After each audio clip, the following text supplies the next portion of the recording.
Here we are, just about on the 1 year anniversary of the release of the Grand Theft Auto 6 teaser trailer, and now the news is starting to come a little bit more fast and furiously. Interesting, though, haven't really, at least at time of recording, and maybe Jeff's got the scoops here, so we're going to find it out, or we're going to find out in the next few hours or so if a GTA 6 trailer is going to drop before the end of the year, but this is also Rockstar. This is the most anticipated game of all time, and very likely to be the most profitable piece of entertainment of all time when it eventually does drop next year or the year after. I'm thinking it's going to get delayed or at least be significantly pushed into the latter parts of 2025. This thing is going to be a tastemaker. There are many articles that are out there already from a bunch of other studios behind the scenes wondering, okay, Rockstar, when are you going to drop this? Because we need to stagger our releases because everything for a month is going to get blotted out in the aftermath of this stuff. I'm not saying that anything that we haven't heard and the stuff that we're likely to cover here in the near future about the people behind the scenes,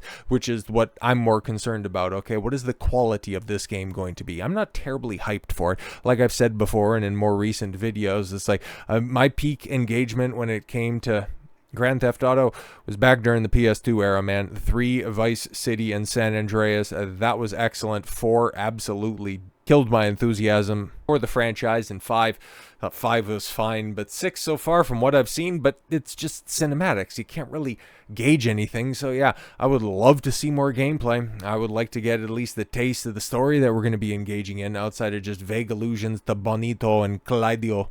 Going to need something a little bit more substantive here before I really financially back this product. But looking at the people behind the scenes, right? Because that's always going to tell you a tale of what you can come to expect. And well, they aren't sending their best, ladies and gentlemen. They aren't sending their best. Grand Theft Auto developers, employees wish death on Trump family and publicly advocate grooming children.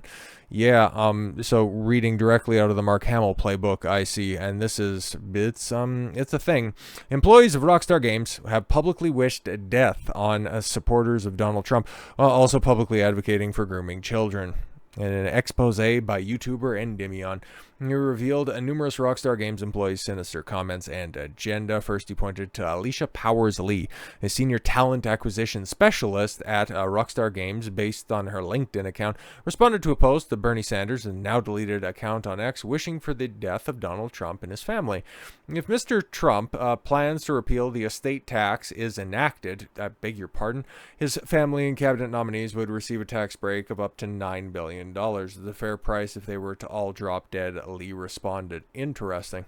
Yeah, but Bernie, I have 3 homes. Sanders, he would also benefit quite a bit, but you're going all the way back to 2016. It's like, okay, people can change in that point in time. Whatever. Another Rockstar Games employee, Max C., an associate production coordinator. Okay, so somebody a little bit more hands-on, even though, the previous psychopath we discussed is in the talent acquisition, so hiring on all your friends to bloat the industry. Fantastic. Reposted a post from Amir Savat, a business development director at Tencent. Oh, great. Claiming that Gamergate 2.0 were criticizing video game employees for being diversity hires, being told that they were only hired for their appearance and as eye candy. Well, definitely for their appearance. Eye candy, I mean, do you see some of these gremlins that we talk about? And even having a doctored media created with their faces on offensive and inappropriate content. What are you talking about, bro? That's kind of crazy. That was verbatim what he wrote. It's like, this is not a very smart person. I can see where you're an associate, not a full-fledged developer. Another Rockstar Games employee, oh boy, a man who is pretending to be a woman. Oh wow, stop me if you've heard this before in the games industry. Named Vivian Langdon, a senior tools programmer. I guess, work with what you know. Is a supporter of, of course, advocate what you are, or pretend to be, I guess. But yes, been out as a trans woman for exactly 3 years now. Oh yeah, we can tell. Here's to many more. The left is me 3 years ago saying goodbye to that chapter in my life and throwing my dick and balls in the ocean. Fantastic.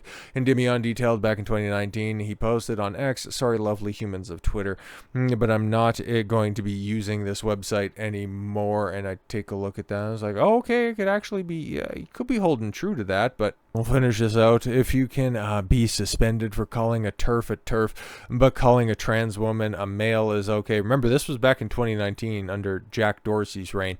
I don't believe you. Calling a trans woman a male is okay. Twitter obviously hates trans people. Right, yeah, that's the logical conclusion back during that time, back during the dark times on Twitter. And calling for, posts to be censored, harassed, and deleted. Okay, cool, fantastic stuff. And oh boy, look at that, another trans enthusiast. Big shock on that one. Oh, but that's over there on Blue Sky, so I guess they think they're safe. And who is this person? Okay. Austin Rorda, a senior production coordinator at Rockstar Games, is also a supporter of transgenderism.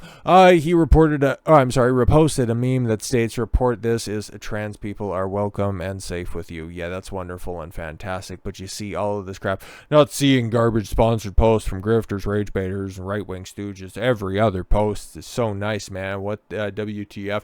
Pure bliss. And that thing's just that's just doing big numbers over there on your Prune Sky account. Isn't that fantastic? But you see all of this ankle grabbing for absolute lunacy and degeneracy. So the most recent news, the newest revelation that's out there, that Rockstar Games instructed Grand Theft Auto 6 writers to be less crude towards transgender people and other minorities. Yeah, is anybody shocked by this? Yeah. I didn't think so. Like we said before, this is definitely going to be GTA with rounded corners. It's still going to be big. It's still going to be huge. Never, ever, ever get that twisted. It's going to take a miracle for this thing to absolutely bomb on release. It's just, what's its legs going to be? Okay, it's going to have its online base. It's going to have all of those degenerates roll over from years and years spent on GTA Online onto the new iteration of it. Is like that's exactly what we can expect, especially if they carry over progress and all that stuff. It's like it's a done deal. But what about people enthusiastic to play it on multiple consoles, play it on a little plastic box, and then pick up the PC version? What's that going to look like? How are they going to start to crack down on mods? What is this going to have ripple effects on other Rockstar properties? Like if we ever do get a Red Dead Redemption 3, what's that going to look like? Because you remember, there was a certain issue with suffragette treatment back in Red Dead 2 back in 2018. I kind of let you know that Rockstar was definitely heading in this direction.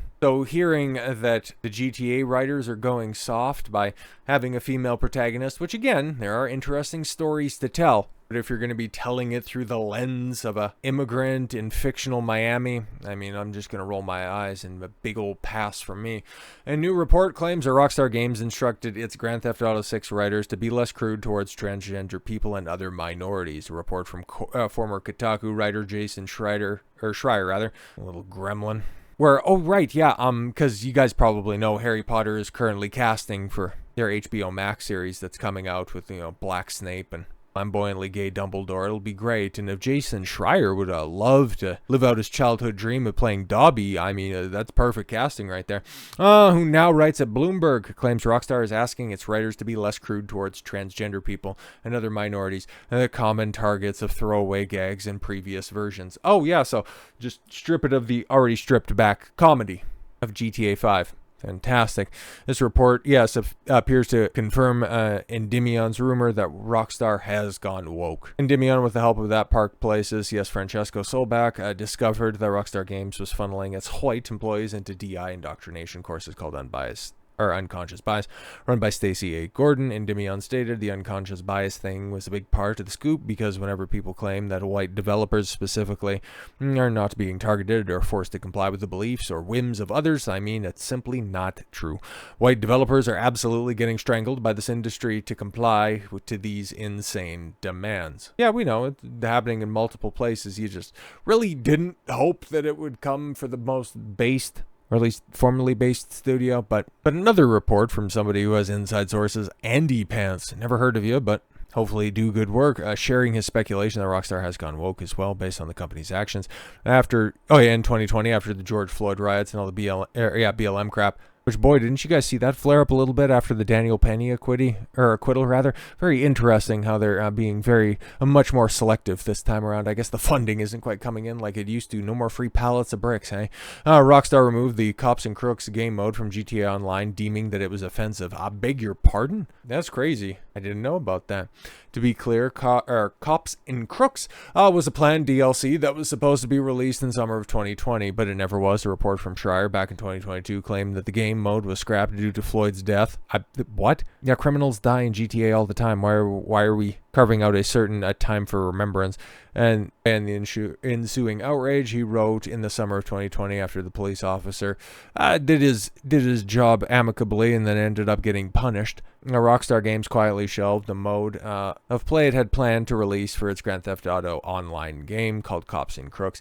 The mode was a twist on the children's game, where players are organized into teams of good guys and bad guys, and it seemed especially tone deaf during a global reckoning over police violence. And yeah, we'll show you about police violence by causing billions of dollars of damage. The company, yes, also shut down their games to honor the legacy of George Floyd. Yo, they actually did this, huh? That was one of the many, cringy statements. I remember Sony doing something like that, and I think probably the most egregious one was Call of Duty, where you had that big wall of text right there, but in order to play the game, you had to press X to pledge allegiance to Black Lives Matter. So lame. But yeah, it'll be interesting, right? Like the next trailer that we see, obviously, there's going to be a lot of hype for it. There's a lot of interested parties. It's a meme that has permeated the gamer psyche, so yeah, it doesn't matter. And none of this stuff right now really matters in the grand scheme of things. If the game is good and it's just made by a bunch of psychos, well, alright. Being a conservative all my life, I've been able to separate art from the artist, so yeah, hopefully it's good. It's just, the more you see this stuff, the more patterns start to be recognized, and as a gamer in 2024 and beyond, you have to really learn. Muzzle your expectations and never get excited for anything, as bleak as that sounds, but that's just facts today now, isn't it? So with all that said, thank you all very much for the gift of your time. I've been Don Consuelo. I want you to follow your gut and get after it. Take care, everyone.